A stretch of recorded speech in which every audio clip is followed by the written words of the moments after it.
जी दंडवत प्रणाम माता जी। कृष्णा हरे कृष्ण डियर माता हरे devotees, कृष्ण माता जी। हरे कृष्ण भगवत माता जी धन्यवाद हरे कृष्ण माता जी दंडवत प्रणाम हरे माता जी। कृष्ण माता जी दंडवत प्रणाम दंडवत प्रणाम माता जी। माता जी हरे कृष्ण माता जी प्రణామాలు। हरे कृष्ण माता जी दंडवत కృష్ణ ప్రణామాలు। అందరికి మన మార్నింగ్ हरे कृष्ण माता భగవద్గీత जी दंडवत प्रणाम। స్వాగతం అండి. हरे हरे कृष्ण कृष्ण माता जी। हरे कृष्ण माता जी धन्यवाद प्रणाम। नमस्ते माता जी। कृष्णा హరే కృష్ణ అందరికి మన మార్నింగ్ తెలుగు గీత సెషన్ కి స్వాగతం అండి.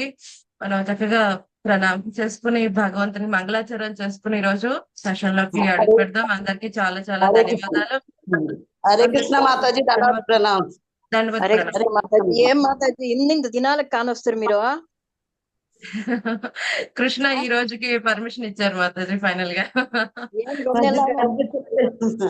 ఈ మధ్య కనిపించట్లేదు మాతాజీ అసలు. అవునవును, మీ అందరి సాంగత్యం ఉండాలంటే ఎంతో కొంత సుకృతి ఉండాలి కదా. ఈ రోజుకి కృష్ణ అయ్యో అది అలాగే ఉండదు ప్రాప్తించారు. మాతాజీ. ఏ- ఈ సాంగత్యమే మాకు సుకృతి మాతాజీ. హరే హరే కృష్ణ. సో మంగళాచరణ చేసుకుందాం. ఓం అజ్ఞానతి మీరందస్య జ్ఞానాంజనాశలాకయ చక్షురున్మీలితం ఏన తస్మై శ్రీ గురవే నమః. నమో ఓం విష్ణుపాదాయ కృష్ణ ప్రేష్టాయ భూతలే శ్రీమతే భక్తి వేదాంత స్వామినీతి నామినే. నమస్తే సరస్వతే దేవే గౌరవాణి ప్రచారిణే నిర్విశేష శూన్యవాది పాశ్చాత్య దేశతారిణే. జయ శ్రీ కృష్ణ చైతన్య ప్రభు నిత్యానంద శ్రీ అద్వైత గదాధర శ్రీవసాది గౌర భక్త వృంద. హరే కృష్ణ కృష్ణ కృష్ణ హరే హరే హరే రామ రామ రామ హరే హరే. నమస్తే పదాయ కృష్ణ ప్రస్థాయ భూతల శ్రీమతే జయ పతాక స్వామి ఇతి నామే నమో ఆచార్య పదాయ నితాయ కృప ప్రదాయనే గౌర కథా దామోదర్ నగ్రామతాయ ముఖం కరోతి వాచాలం పంగుం లంగాయతే గిరిం యత్కృపాతం హం వందే శ్రీ గురుం దీనతారిణం పరమానంద మాధవం శ్రీ చైతన్యేశ్వర. కథంచన స్మృతే యస్మిన్ దుష్కరం సుకరం భవేత్ స్మృతం విపరీతం స్యాత్ శ్రీ చైతన్యం నమామితం. వాంఛకల్పతరుభ్యశ్చ కృపా సింధుభ్య ఏవ చ పతితానాం పావనేభ్యో వైష్ణవేభ్యో నమో నమః. అనంత కోటి వైష్ణవ బృంద కీ జై. నమాచార్య సరదాస్ ఠాకూర్ కీ జై. హరి ఓం తస్సత్. హరే కృష్ణ అందరికి మన हरे कृष्ण माता जी। మార్నింగ్ హరే కృష్ణ మాతాజీ దండవత్ ప్రణాం. హరే కృష్ణ అందరికి ధన్యవాద ప్రణామం అండి. ధన్యవాద ప్రణాం. హరే కృష్ణ. సో ఇప్పుడు మనం భగవద్గీత ఎన్నోసారి అధ్యయనం చేస్తున్నాం? మూడోసారి మాతాజీ. మూడోసారి, రైట్. సో ఈ మూడోసారి చేస్తున్నప్పుడు టాపిక్ ఏంటి, ఇప్పుడు ఏం థీమ్ జరుగుతుంది ఎవరికైనా గుర్తుందా? Theme wise Bhagavad Gita Mataji. ఆహా, థీమ్ వైజ్ భగవద్గీత. అదే థీమ్ వైజ్ భగవద్గీతలు ఇప్పుడు ఏం థీమ్ గురించి జరుగుతుంది ఎవరికైనా గుర్తుందా? ఇప్పుడు థీమ్ స్టార్ట్ అయ్యి చాలా రోజుల నుంచి ఒక థీమ్ నడుస్తుంది. ఎవరికి గుర్తుందా థీమ్? భక్తి గురించి మాతాజీ. అదే భక్తి గురించి. ఏంటి అంతా భక్తి గురించే. ఇప్పుడు ప్రజెంట్ థీమ్ ఏంటి? కృష్ణుడే దేవాది దేవుడని. అది first topic, first theme Mataji అయిపోయింది. అది ఎప్పుడో 2 నెలల క్రితం అయిపోయింది. ఇప్పుడు ప్రజెంట్ థీమ్ ఏంటి? అందరూ చాలా బిజీగా ఉన్నారా? హరే కృష్ణ. చేరటం ఎలా మాతాజీ? భక్తి త్రూ అవుట్ గీత. ప్రజెంట్ థీమ్ ఏంటి? భక్తి గురించి. భగవద్గీత త్రూ అవుట్ భగవద్గీత 18 అధ్యాయాల్లో ఎక్కడెక్కడ భక్తి గురించి ప్రస్తావించడం చెప్పాలి అనుకుంటే మొత్తం 18 అధ్యాయాలు మొత్తం భక్తి గురించే మాట్లాడినప్పటికీ కూడా కొన్ని విషయంలో కొన్ని శ్లోకములు ఎక్స్పెషల్ గా స్వామి భక్తి గురించి మాట్లాడుతున్నాడు. సో త్రూ అవుట్ భగవద్గీత భక్తి గురించి ఏమేమి చెప్పాడు స్వామి. సో అది థీమ్ ఏంటి? భక్తి త్రూ అవుట్ గీత. ఇది థీమ్ అన్నమాట. సో ఆల్రెడీ మనం ఈ థీమ్ లో 8 అధ్యాయాలు కంప్లీట్ చేసుకున్నాం. 9వ అధ్యాయం కూడా చెప్పుకుంటున్నాం కదండి. 9వ అధ్యాయం ఈ రోజు 34వ శ్లోకం ఈ రోజు మనం చర్చించుకోబోతున్నాం. మన్మనాభవ మద్భక్తో మధ్యాజీ మాం నమస్కురు మామి వైశ్యసి యుక్తైవం ఆత్మానం మత్పరాయణః. నీ మనసును సదా నా చింతన యందనే నిమగ్నము చేయము. నా భక్తుడవగుము, నాకు నమస్కారం చేయము, నన్ను అర్చింపము. ఈ విధముగా నా యందు సంపూర్ణ మగ్నుడవై నీవు నన్ను తప్పక చేరగలవు. సో మనం చాలా సార్లు చెప్పుకున్నాం భగవద్గీత త్రూ అవుట్ భక్తి గురించి మాట్లాడినప్పటికీ కూడా ఎక్స్పెషల్లీ 7 to 12 చాప్టర్స్ భక్తి యోగం, ఎస్పెషల్లీ భక్తి గురించి ఎక్కువగా చెప్పబడింది. అందులో సెంటర్ లో మళ్ళీ 7 to 12 లోనే సెంటర్ అయితే భగవద్గీతకి, మళ్ళీ అందులో సెంటర్ ఏంటి 9, 10 అధ్యాయంలో. ఈ 9, 10 అధ్యాయంలో ఏం చెప్పారు? ఇంకా ఎసెన్స్ చెప్పారు, ఎసెన్స్ ఆఫ్ భక్తి యోగ చెప్పారు. సో ఈ ఎసెన్స్ ఆఫ్ భక్తి యోగ 9, 10 అధ్యాయాలు చెప్తే ఎసెన్స్ ఆఫ్ ఎసెన్స్ కదండి, అది ఎక్కడున్నది? 9వ అధ్యాయం 34వ శ్లోకంలో ఇవ్వబడింది. దీని ఏమంటారు? Essence of Shrimad Bhagavad Gita. So supreme instruction అని చెప్తారు. ఎందుకంటే స్వామి ఇక్కడ ఏమని చెప్పాడు? శుద్ధ భక్తి చేయండి, అది కూడా డైరెక్ట్ గా తనకే చేయమని క్లియర్ గా చెప్పిన ఇన్స్ట్రక్షన్ ఇది. మన్మనాభ మద్భక్తో, ఆయన ఏమో క్లియర్ గా చెప్తున్నాడు, వేరే ఎవరికో చేయమని చెప్పట్లేదు, క్లియర్ గా చెప్పాడు. ఏమన్నాడు? మనసు నా చింతని అందే పెట్టు, నా భక్తుడవు, నన్ను అర్చించు, నాకు నమస్కారం సమర్పించు. ఇంత క్లియర్ కట్ ఇన్స్ట్రక్షన్ కదండి, ఇది సుప్రీం ఇన్స్ట్రక్షన్ అంటారు భగవద్గీతలో. సో మనం అనుకుంటాం, సరే అయితే మనం ఇదే శ్లోకాన్ని మళ్ళీ సేమ్ రిపిటేషన్ వస్తుంది కదండి. ఎక్కడొస్తుంది? 18వ అధ్యాయం 65వ శ్లోకంలో వస్తుంది. 18వ అధ్యాయం 65వ శ్లోకం చెప్పేటప్పుడు స్వామి ఏం చెప్పాడు? 64లో సర్వగుహ్యతమం భూయ శృణుమే పరమం వచః. సర్వగుహ్యతమం. ఓ అర్జున, ఇప్పుడు నేను ఏదైతే చెప్తున్నానో అదేమిటి? గుహ్యతమం, సర్వగుహ్యతమం. ఏమన్నాడు ఆయన? భూయః. భూయః అంటే మళ్ళీ చెప్తున్నా, అంటే ఆల్రెడీ ఎప్పుడు చెప్పాడు? 9వ అధ్యాయం 34వ శ్లోకంలో ఆల్రెడీ చెప్పాడు స్వామి, మళ్ళీ అదే రిపీట్ చేస్తున్నాడు 18వ అధ్యాయం 65వ శ్లోకంలో. ఎందుకంటే చాలా చాలా పవర్ఫుల్ ఇన్స్ట్రక్షన్. మనం చెప్తాం యాక్చువల్ గా conclusion Shloka, essence of Bhagavad Gita అంటే ఏ శ్లోక చెప్తాం జనరల్ గా? చెప్పండి.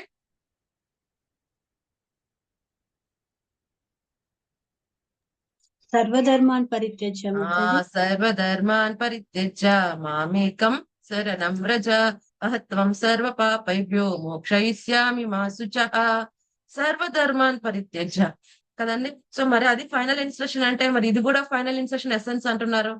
సో 18వ అధ్యాయం 66వ శ్లోకంలో స్వామి చెప్పాడు, ఏది ఫైనల్ ఇన్స్ట్రక్షన్? సర్వస్య శరణాగతి. అర్జునుడికి చెప్పాడు సర్వస్య శరణాగతి అవ్వు అని. ఆ సర్వస్య శరణాగతి ఎలా అవ్వాలి? ఆ ఇన్స్ట్రక్షన్ ఎక్కడ చెప్పాడు? 9వ అధ్యాయం 34వ శ్లోకం మరియు 18వ అధ్యాయం 65వ శ్లోకంలో చెప్పాడు. కాబట్టి ఈ రెండు కూడా సుప్రీం ఇన్స్ట్రక్షన్స్. ఏంటి?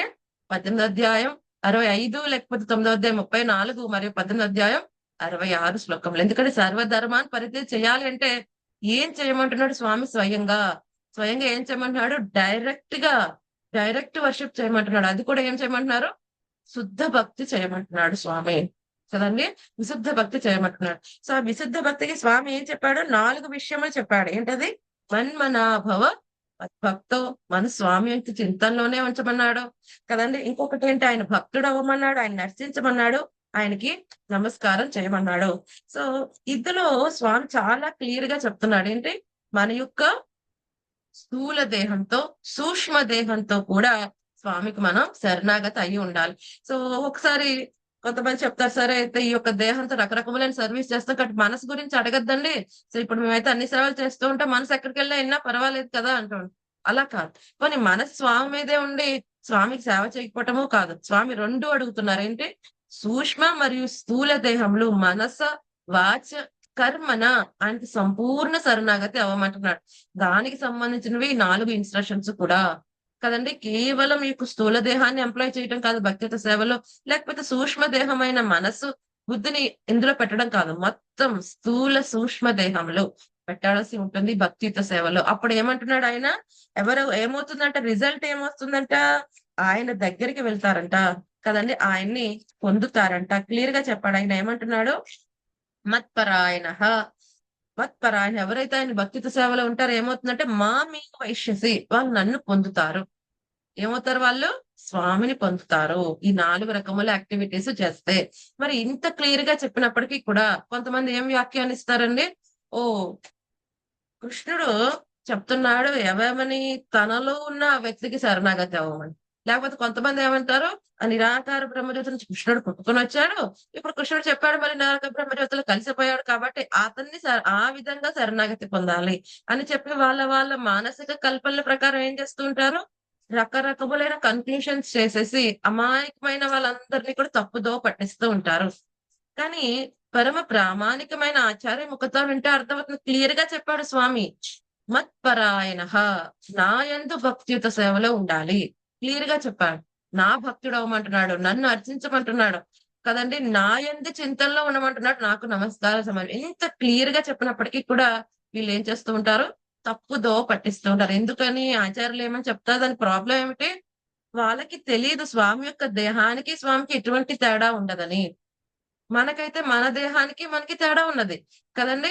సో మనం దేహదారి, జీవాత్మ ఏం చేస్తున్నాడు, తన కర్మానుసారం ఈ యొక్క దేహం తీసుకుంటూ ఉంటాడు, దేహాన్ని ధరిస్తాడు, దేహదారి. సో ఈ యొక్క దేహం వచ్చినప్పుడు మనకి రెండు విషయములు ఇస్తుంది ప్రకృతి. ఏంటి, స్థూల దేహం, సూక్ష్మ దేహం. స్థూల దేహం ఏమవుతుంది, పంచభూతాత్మకంతో తయారవుతుంది, పంచభూతములతో. అలాగే సూక్ష్మ దేహం మనసు, బుద్ధి, అహంకారం. సో మన మనసు, మన దేహం, మనము ఒకటి కాదు కదండి. సో మన దేహం మనం ఒకటి కాదు, మన దేహాన్ని ధరించి ఉన్నాం. సో జీవాత్మ వేరు, దేహం వేరు. సో ఇదే లాజిక్ ని కృష్ణుడికి కూడా అప్లై చేసే ప్రయత్నం చేస్తూ ఉంటారు వారు. కానీ కృష్ణుడు లోపల ఆయనే ఉన్నాడు, బయట ఆయనే ఉన్నాడు. ఆయనది ఏంటి, సచ్చిదానందమయమైన దేహం, పూర్తిగా ఆధ్యాత్మికం కదండి. ఆయన దేహానికి, ఆయన మనసుకి, ఆయనకి ఎటువంటి తేడా లేదు. ఈ విషయం అర్థం కాని వాళ్ళు ఏం చేస్తారు, ఆ కృష్ణులో ఉన్న వ్యక్తి కంటండి శరణాగతి అవ్వాలని రకరకములైన వ్యాఖ్యానం చేస్తారు. కానీ స్వామి ఏం చెప్పారు, నాకు శరణాగతి అవ్వు. ఎందుకంటే ఆయన సచ్చిదానంద స్వరూపుడు. ఆయన యొక్క దేహానికి, ఆయన యొక్క మనసుకి, ఆయనకి ఎటువంటి తేడా లేదు. ఈ విషయం అర్థం చేసుకున్న వాళ్ళు ఏం చేస్తారు, ఆయనకి సంపూర్ణ శరణాగతి పొందుతారు. లేకపోతే ఎవరైతే అమాయకులు ఇటువంటి తప్పుదో పట్టించే వాళ్ళు వెనకాల వెళ్ళినప్పుడు ఏమవుతుంది, మళ్ళీ రకరకములుగా ఇన్స్ట్రక్షన్స్ ని వాళ్ళు పాటించడం కారణంగా అల్టిమేట్ బెనిఫిట్ కృష్ణుని పొందటం, ఆయన ధామానికి వెళ్ళటం, ఆయన దగ్గరికి వెళ్ళటం అనేది వాళ్ళ జీవితంలో అసాధ్యం అయిపోతుంది. అందుకని ఆచార్యముఖత మనం ఈ యొక్క జ్ఞానాన్ని మనం అర్థం చేసుకోవాలి. ఎందుకంటే స్వామి ఏం చెప్పండి, సర్వ గుహ్యతమం కదండి. 3 రకముల విషయములు చెప్తాడు భగవద్గీతలో స్వామి. ఏంటది, గుహ్యం, గుహ్యతరం, గుహ్యతమం. గుహ్యమైన జ్ఞానం అంటే రహస్యమైనది. ఏమిటి రహస్యమైనది భగవద్గీతలో చెప్పిన జ్ఞానం, ఏం చెప్పాడు స్వామి, రహస్యమైన జ్ఞానం భగవద్గీతలో, దేవాది దేవుడు శ్రీకృష్ణ భగవానుడు. మనం శరీరం, ఆత్మ మాతాజీ ఆత్మ. శరీరం. ఆత్మ జ్ఞానం గురించి చెప్పాడు. అది ముఖ్యమైన జ్ఞానం. ఎక్కడ చెప్పాడు స్వామి, 2వ అధ్యాయంలో చెప్పాడు కదండి. మనం జీవాత్మలం, ఈ యొక్క దేహం కాదు. ఈ దేహానికి ఆత్మకి ఉన్న తేడా ఏంటి, ఆత్మకున్న అద్భుతమైన లక్షణములు ఏమిటి, ఇవన్నీ చెప్పాడు. ఇది గుహ్యమైన జ్ఞానం, రహస్యమైన జ్ఞానం, ఒక జీవాత్మ యొక్క నిజ స్థితిని తెలియజేసే జ్ఞానం. ఇది రహస్యమైనది, గుహ్యమైనది.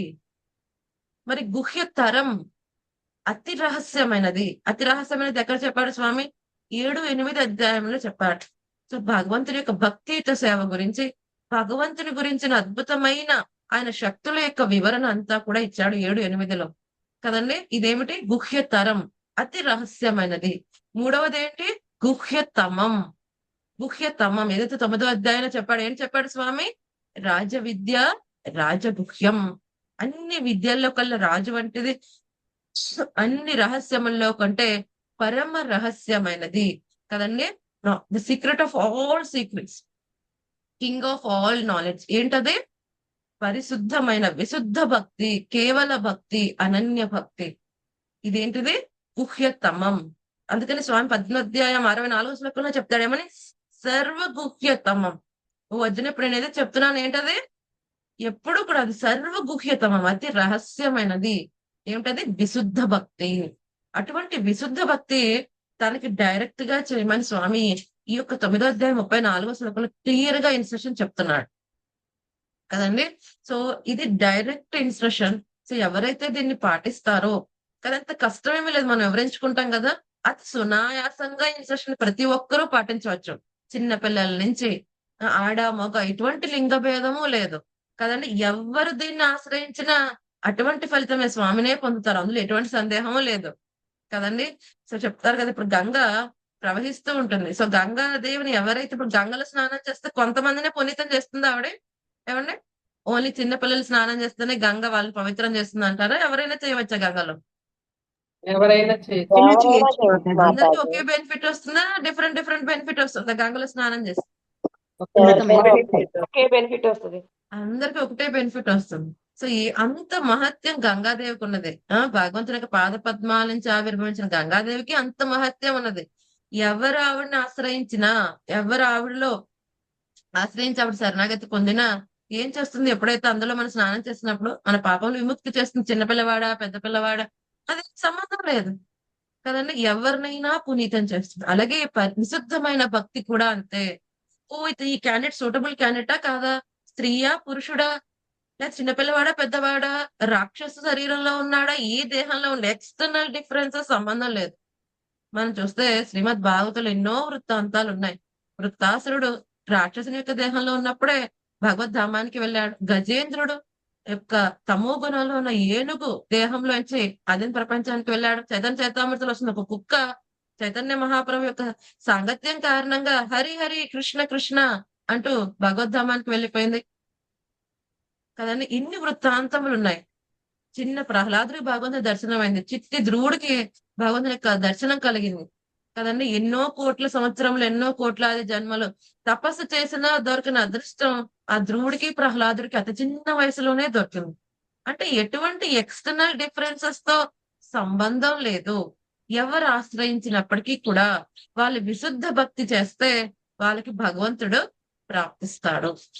ఇంతకు ముందు ఇదే అధ్యాయంలో కూడా స్వామి చెప్తాడు, ఎటువంటి వాళ్ళ జన్మకి సంబంధం లేదు కదండి. స్త్రీ శూద్ర ఎవరైనప్పటికీ కూడా, వైశ్యులైనా, శూద్రులైనా, క్షత్రియులైనా, బ్రాహ్మణులైనా, ఎవరైనప్పటికీ ఎక్స్టర్నల్ డిఫరెన్సెస్ ఏమీ లేదు. ప్రతి ఒక్కరూ ఈక్వల్లీ క్వాలిఫైడ్ భక్తితో సేవ చేయడానికి. అలాగే విశుద్ధ భక్తి చేస్తే ప్రతి ఒక్కరికి కూడా అదే డెస్టినేషన్ అనేది సుప్రీం డెస్టినేషన్, పరమాగత కదండి. అక్కడికి వెళ్ళిన తర్వాత మళ్ళీ తిరిగి రావటం అనేది ఉండదు. ఇది ఇంత అద్భుతమైనది. సరే అయితే మరి వెళ్ళాలని అందరికీ ఉంది. సో వెళ్ళాలంటే ఏం చేయమంటున్నాడు స్వామి? మన్మనాభవ, మన్మనాభవ. ఫస్ట్ ఇన్స్ట్రక్షన్ ఏంటి? మన్మనాభవ, నాయందే చింతనలో ఉండు కదండి. సో నాయందే చింతనలో ఉండమని. ఆ చింతనలో ఉండాలంటే ఏం చేయాలి? స్వామి గురించి తెలియాలి. ఇప్పుడు మనం ఎవరి గురించి అయినా వాళ్ళ గురించే ధ్యానం చేయాలి అనుకోండి, వ్యక్తి గురించి తెలిసి ఉండాలి కదండి. మనం చూస్తాం ఇప్పుడే చిన్న చిన్న పిల్లలు ఉన్న అప్పుడే తల్లి ఉందనుకోండి, ఆ పిల్లవాడికి ఇంకా 2-3 సంవత్సరంలే అనుకోండి, లేకపోతే ఇంకా చిన్న పిల్లవాడు అనుకోండి, ఆ తల్లి ఏం చేస్తుంది? ప్రతి క్షణం ఆ చిన్న పిల్లవాడి గురించి ఆలోచిస్తుంది. ఎవరితో మాట్లాడినా వాడు ఇలా దొల్లాడండి, ఇలా పడుకున్నాడు, ఇలా లేచాడు, అది తప్ప వేరేదేమి టాపిక్ ఉండదు ఆవిడ చెప్పడానికి కదండి. వినే వాళ్ళకైనా బోర్ కొడుతుందేమో గానీ ఆ తల్లికి మనం 24 గంటలు అడిగినా పిల్లవాడి గురించే చెప్తుంది. ఈ డ్రెస్ వేసుకున్నాడని చిన్నప్పుడు అదే వేసుకున్నాడు, మొత్తం ఆవిడ చైతన్య పిల్లవాడి చుట్టూనే తిరుగుతుంది కదండి. అలాగా ఉండాలి. ఆవిడ ఏమైనా ఫోర్స్ చేస్తుందా? ఓకే, ఒక తల్లి గుర్తు పెట్టుకోవడానికి ఏదైనా ట్రైనింగ్ తీసుకోవాలంటే వాళ్ళ పిల్లవాడి గురించే. ఏం లేదు మాత్రం. ఏం లేదు. అలాగే పిల్లలు ఏమైనా ట్రైనింగ్ తీసుకోవాలా వాళ్ళ తల్లిదండ్రులు గుర్తుపెట్టుకోవడానికి? వీళ్ళు నా పలానా తల్లిదండ్రులను గుర్తుపెట్టుకోవడానికి ట్రైనింగ్ ఇచ్చారా మన చిన్నప్పటి నుంచి ఏమైనా? ఏం లేదు మాతాజీ. ఎలా జరుగుతుంది అదంతా? ప్రేమ అనేది మాతాజీ వాళ్ళిద్దరి అది మధ్యలో ఎలా ప్రేమ. జరుగుతుంది? న్యాచురల్ గా, సహజంగానే జరిగిపోతాం. అలాగే భగవంతుడికి జీవాత్మకు ఉన్న సంబంధం కూడా సహజమైనది.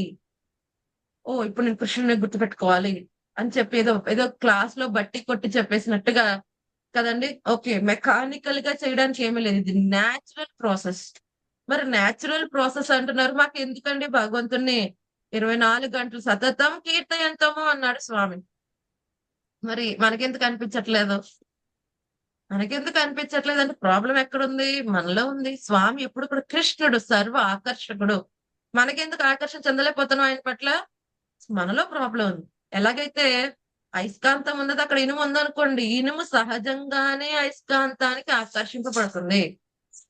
ఇప్పుడు ఆ ఇనుము అయస్కాంతానికి ఆకర్షించబడట్లేదు అనుకోండి, ఎవరిది ప్రాబ్లం? అయస్కాంతందా అక్కడ ఐరన్దా? ఐరంది మాతాజీ. ఎప్పుడు ఈ యొక్క ఇనుము అయస్కాంతానికి అట్రాక్ట్ అవ్వకుండా ఉంటుంది? ఉప్పు పట్టినప్పుడు. తుప్పు పట్టినప్పుడు. ఆ ఇనుము తుప్పు పట్టడానికి కారణం ఎవరు? నేచర్ మాతాజీ. సాంగత్వం మాతాజీ, సాంగత్వం. అది ఉన్న ఎన్విరాన్మెంట్. ఆ యొక్క అయస్కాంతానికి ఏమైనా రీజన్? అయస్కాంతమే దీన్ని తుప్పట్టేలా చేసిందా? లేదు. కదండి. సో అలాగే మనం కూడా ఈ తుప్పు పట్టేసింది మన హృదయం కూడా ఈ కల్మషములతో కూడి ఉన్నది. అందుకనే మనం భగవంతుడు ఎదుర్కొంటా పెట్టిన అర్చామూర్తిని చూస్తున్నా భగవంతుని ఆలోచించలేకపోతున్నాం. అర్చామూర్తి ఎదుర్కొంటా మనం భగవంతుడు ఎదుర్కొంటా డైరెక్ట్ గా ఉన్నప్పటికీ కూడా మన మనసు పలు విధాలు ఆలోచిస్తోంది. అక్కడికి వెళ్ళి కూడా నా ఇంటి దగ్గర ఏమైందో, నా కారుకి ఏమైందో, నేను బయట కొత్త చెప్పులు విడిచిపెట్టి వచ్చాను ఎవరైనా తీసి అక్కడ కూడా స్వామి వదిలిపెట్టి బయట ఆలోచిస్తున్నా. స్వామి ఎదుర్కొంటూ ఉన్నప్పటికీ కూడా ఇక స్వామి ఎదుర్కొంటా లేనప్పుడు మన చింతన గురించి ఆలోచించాల్సిన విషయమే లేదు కదండి. ఆ స్వామి ఎదుర్కొంటూ ఉంటేనే మనకు కనిపించట్లేదు, మన చింతనలో ఉండట్ల. ప్రాబ్లం ఏంటి? తుప్పు. ఎలాగైతే ఎదుర్కొంటూ అయస్కాంతం పెట్టినా ఆ తుప్పు పట్టిన ఐరన్ ఎప్పటికీ అట్రాక్ట్ అవ్వదు కదండి. అలాగే తుప్పు ఎప్పుడైతే విడిచిపోయిందో ఏమవుతుంది? వెంటనే అట్రాక్ట్ అవ్వబడుతుంది. వెంటనే అట్రాక్ట్ దానికి పెద్దగా ఏం చేయక్కర్లేదు. జస్ట్ ఆ తుప్పు అంతా తీసి ఎదుర్కొంటా పెట్టండి, వెంటనే అట్రాక్ట్. ఇది న్యాచురల్ ప్రాసెస్. ఏ విధంగా అయితే పిల్లలు తల్లిదండ్రుల మీద న్యాచురల్ గానే గుర్తుంటుంది. గుర్తు చెప్పవు రోజు 10 సార్లు మీ అమ్మ నాన్న పేరు రాయి, అప్పుడు నీకు గుర్తుంటుంది. ఎవరు ట్రైనింగ్ ఇవ్వలే మనకి కదండి. అలాగే అప్పుడే పిల్లవాడిని డెలివర్ చేసిన తల్లికు వీడు నీ పిల్లవాడు మైండ్ లో గుర్తుపెట్టుకో అని 10 సార్లు వచ్చి వాళ్ళ అమ్మమ్మ మా అమ్మగారు కూర్చోపెట్టి వీడు నీ పిల్లవాడు గుర్తుపెట్టుకో ఎవరు చెప్పలేదు. సహజంగానే వస్తుంది ఆ ప్రేమ. అలాగే భగవంతుడికి జీవాత్మకి ఉన్న సంబంధం కూడా సహజమైన బాండే కాదు కదండి. అదేదో ఆర్టిఫిషియల్ గా తయారు చేసుకుందో మెకానికల్ గా ఉండేదో కాదండి, సహజమైనది. అందుకని విశుద్ధ భక్తులు భగవంతుడు ఏ రూపంలో వచ్చినప్పటికీ కూడా ఆయన గుర్తించగలుగుతారు. ఎందుకని వాళ్ళు పవిత్రమైన స్థితిలో ఉన్నారు. ఎంత ప్యూర్ గా ఉందనుకోండి ఐరన్, అయస్కాంతం పెట్టంగానే అట్రాక్ట్ అయిపోతుంది కదండి. ఓ ఇది అయస్కాంతం కాదని చెప్పినా అది అవుతుందా? లేదు. అలాగే స్వామి అవతారం తీసుకున్నప్పుడు ఓ నిన్న మామూలు ఒక మనిషినయ్యా అని చెప్పినా ఒప్పుకుంటారా శుద్ధ భక్తులు? లేదయ్యా నువ్వు ఏ రూపంలో వచ్చినా మేము గుర్తుపట్టగలం. అది వరాహ స్వామి అయినా, కూర్ముడైనా, మత్స్యుడైనా, నారసింహుడైనా వెంటనే శుద్ధ భక్తులు గుర్తుగా ఆయన నా తండ్రి. సో ఎవరికైతే అలా అనిపించట్లేదు, స్వామి డైరెక్ట్ గా చూస్తున్నా కూడా ఆయన చింతన లేకపోవడానికి కారణం ఏంటి? మనం ఇంకా రిజిస్టర్ చేసుకోలేం, అంత కల్మషములతో ఉన్నాం. దీనికి కారణం ఏంటి? ఎన్నెన్నో జన్మల బట్టి కూడా ప్రోగు చేసుకున్నాం చెత్త అంతా కూడా హృదయంలో. ఇప్పుడు మనమే అమెరికా వెళ్ళాం అనుకోండి, సడన్ గా 5-6 నెలలు లేవనుకోండి, ఏమవుతుంది? మన ఇంటికి వచ్చేపాటికి మొత్తం దుమ్ము పట్టేస్తుంది కదండి. సో ఏం చేయాలి? క్లీనింగ్ చేస్తూ ఉండాలి. క్లీనింగ్ చేయకపోతే కనీసం మన అద్దంలో మన ముఖం కూడా కనిపించదు. అలాగే మనం ఎన్నో జన్మలు బట్టి స్వామిని విడిచిపెట్టేసాం. స్వామికి మనకి ఈ మధ్యన ఎంతో పెద్ద కల్మషములని పెద్ద గోడ తయారైపోయింది. సో మనం ఏం చేయాలి? చేతో దర్పణ మార్జనం, క్లీనింగ్ అనేది చేయాలి. ఏమని చెప్పారు? నా ప్రణామ్. ఇవాళ మనం ప్రణామం గురించి కూడా మాట్లాడుకుంటాం 4వ సెషన్ లో కదండి. సో ఎప్పుడు కూడా చింతనలో ఉండాలంటే ఏం చేయాలి? ఎప్పుడు కూడా భగవంతుడి యొక్క నామం తీసుకోవాలి. ఏ విధంగా భగవంతుని చింతనలో పెట్టుకోవచ్చు? 24 గంటలు భగవంతుడి యొక్క నామం తీసుకోవచ్చు, భగవంతుడి గుణగణములు కీర్తించవచ్చు. నామ గుణ లీల, ఆయన యొక్క లీలను చింతనలో పెట్టుకోవచ్చు కదండి. ఆయన యొక్క రూపం ఎంత అద్భుతమైన రూపం కదండి. మిగతా చూస్తాం మిగతా రిలీజియన్స్ లో భగవంతుడు ఎలాంటి వాడంటే సర్వశక్తిమంతుడు, అనాది నుంచి ఉన్నాడు, శక్తిమంతుడు అంతవరకే చెప్తారు. సరే అయితే మన ఆయన ఎలా ఉంటాడు? ఆయన ఎక్కడ ఉంటాడు? ఆయన ఇల్లు ఎక్కడ? ఆయన కాంటాక్ట్ అవ్వాలంటే ఏంటి? ఆయన అలా ఉంటాడు, ఏ రూపంతో ఉంటాడు అంటే సమాధానం లేదు. కానీ మన అద్భుతమైన శాస్త్రముల్లో భగవంతుడి గురించి ఎంతో క్లియర్ గా ఇవ్వబడింది. ఆయన ఎక్కడ ఉంటాడు? ఆయన ఇల్లు ఎక్కడ? చింతామణి ప్రకరసాత్మసు కల్ప వృక్ష, చింతామణి ధామం అయింది. కల్ప వృక్షములు ఉంటాయి, సురభి గోవులు ఉంటాయి. ఆయన ఒక అద్భుతమైన భక్తులతో పరివృత్తుడై ఉంటాడు కదండి. అటువంటి గోవిందుని భజిస్తున్నా అని చెప్పి ఎవరు చెప్పారు? స్వయంగా బ్రహ్మగారే చెప్పారు. సో ఫస్ట్ వచ్చిన జీవాత్మ ఎవరి సృష్టిలోకి? బ్రహ్మగారే. తేని బ్రహ్మ హృదయాది కవయే. ఎవరికి ఇచ్చారు ఆ జ్ఞానం? బ్రహ్మగారికి ఆ జ్ఞానం ఎవరిచ్చారు? హృదయస్థ పరమాత్మ ఇచ్చాడు సృష్టి ఇంత అద్భుతంగా చేయడానికి కదండి. ఆయన చెప్పాడు. మరి ఏమని చెప్పాడు? ఆయన అలా ఉంటాడంట స్వామి. వేణుం క్వనంతమరవింద దళాయతాక్షం బర్హావతం సమసితాంబుద సుందరాంగం కందర్ప కోటి కమనీయ విశేష శోభం గోవిందమాది పురుషం తమహం భజామి. ఎలా ఉంటాడు ఆయన? వేణం క్వనంత మరవింద దళాయ తాషం. వేణువుని ఎంతో అద్భుతంగా మోగిస్తాడు స్వామి కదండి. సో మురళీధరుడు ఆయన. సో ఆయన ఫ్లూట్ ఎప్పుడైతే వాయిస్తూ ఉంటాడో ఒక్కొక్కటి ఒక్కొక్క డిఫరెంట్ ట్యూన్. ఒక ట్యూన్ లో వాయిస్తే కేవలం శ్రీమతి రాధారాణి కోసం, ఇంకొక ట్యూన్ అయితే మొత్తం జీవాత్మలందరినీ కూడా సమూహంలో పెడతాడు. పర్టికులర్ గోపికలనే పిలవాలంటే ఒకటి, గోప బాలుని పిలవాలంటే ఒకటి కదండి. ఆవులు ఎన్నెన్నో లక్షలాది ఆవులు ఉన్నాయి మన నంద మహారాజు గారు. సో ఆ యొక్క ఆవుల గ్రూప్ ని పిలవాలి అంటే స్వామి ఏం చేస్తూ ఉండేవాడంటే 108 గ్రూపులు ఉంటాయి స్వామి దగ్గర. ఎలాగైతే ఇప్పుడు 108 సార్లు మనం జపం ఒకసారి మాల చేస్తే మనది ఒక రౌండ్ అవుతుంది. స్వామి అలాగ యొక్క ఆవులు 108 గ్రూప్స్ కింద డివైడ్ చేశాడు ఆయన. ఒక్కొక్క గ్రూప్ ని పిలుస్తూ ఉంటే ఒక్కొక్క గ్రూప్ వాళ్ళు ఏం చేస్తారనమాట, వాళ్ళు వస్తారనమాట కదండి. కొన్ని గ్రూప్స్ రావు. స్వామి ఏం చేస్తాడు, ఆ గ్రూప్ లీడర్ దగ్గరికి వెళ్ళి చేయి పట్టి రా అని పిలిస్తే అప్పుడు వెంటనే వస్తుంది కదండి. Special attention. మనకు కూడా అంతే కదా. ఒక్కొక్కసారి తల్లి రెడీ అవ్వమంటే అందరు రెడీ అయిపోతారు పిల్లలు, కానీ కొంతమంది మళ్ళీ వెళ్ళి అమ్మ ఒకసారి బుజ్జగించి రారా నాన్నట్టు వచ్చేస్తుంది కదండి. స్పెషల్ అటెన్షన్ కోరుకుంటారు కొంతమంది. అలాగే కొన్ని ఆవుల గ్రూపులు కూడా స్వామి స్పెషల్ అటెన్షన్ పిలుస్తూ వచ్చాయన్నమాట. ఈ విధంగా అద్భుతంగా మురళి మ్రోగించగలిగిన వాడు. దీనం వనంత మరవింద దళాయ తాక్షం. కన్నులు ఎలా ఉంటాయంట, కమల పత్రముల్లాగా ఉంటాయంట ఆయన కళలు. ఇంకేంటి, ఆయన బర్హావతం సమసితాంబుద సుందరాంగం. ఎంతో సుందరమైన మూర్తి. ఏం పెట్టుకుంటాడు ఆయన, శిరోభూషణం కింద నెమలి పింఛమును ధరిస్తాడంట. ఇంకోటి ఏంటి, కందర్ప కోటి కమనీయ విశేష శోభం. ఎంత అందంగా ఉంటాడు ఆయన. కోట్లాది మన్మధులు కూడా ఆయన ముందు దిగదుడుపుగానే ఉంటారంట. ఆయన ఎవరు, మన్మధుడు. ఆయన నిజమైన మన్మధుడు. ఆయన నిజమైన కందర్ప ఆయనే కదండి. సో మనం చూస్తాం ఈ యొక్క ద్వారకకి వచ్చి ఆ యొక్క మన్మధుడు ఎంతగా ప్రయత్నిస్తున్నా తన యొక్క యాక్టివిటీస్ ఏమో అక్కడ చేయలేకపోతాడు అనమాట. ఈవెన్ కృష్ణుడి మీదే కాదు, ఆయన యొక్క ద్వారక రాణుల మీద కూడా చేయలేకపోతాడు కదండి. ఎందుకని ఆయన యొక్క శక్తులు ఆయన అంత అద్భుతంగా ఉంటారు. అలా కందర్ప కోటి కమనీయ విశేష శోభం. విశేషమైన సౌందర్యం ముందు కోట్లాది మన్మధులు కూడా సాటిరా. అంత అద్భుతమైన సౌందర్య రాసి స్వామి. ఎలా ఉన్నాడు ఆయన, విశేష శోభం. ఇంకెలా ఉన్నాడు ఆయన, సంవిత సుందరాంగం. ఎలా ఉన్నాడు ఆయన, నీల మేఘ శ్యాముడు. అప్పుడే తయారైన ఫ్రెష్ మాన్సూన్ క్లౌడ్ కలర్ లో ఉంటాడు కదండి. సో ఈ విధంగా ఎంత అద్భుతంగా ఉంటాడు స్వామి. మనం అనుకుంటాం ఎవరైనా నీలంగా ఉండి అందంగా ఎలా ఉంటారండి అని మనం అనుకోవచ్చు, కానీ స్వామి అంత అద్భుతంగా ఉంటాడు అనుకోవచ్చు. శ్రీరామచంద్రుడు కూడా ఎలా ఉంటాడు, ఆయన ఎలా ఉంటాడు, శ్రీరామచంద్రుడు ఏ రంగులో ఉంటాడండి, ఎరుపు రంగులో ఉంటాడు. గ్రీన్ మాతాజీ, ఆయన గ్రీనిష్ బ్లూ, ఆయన ఆకుపచ్చ రంగులో ఉంటాడు ఆయన.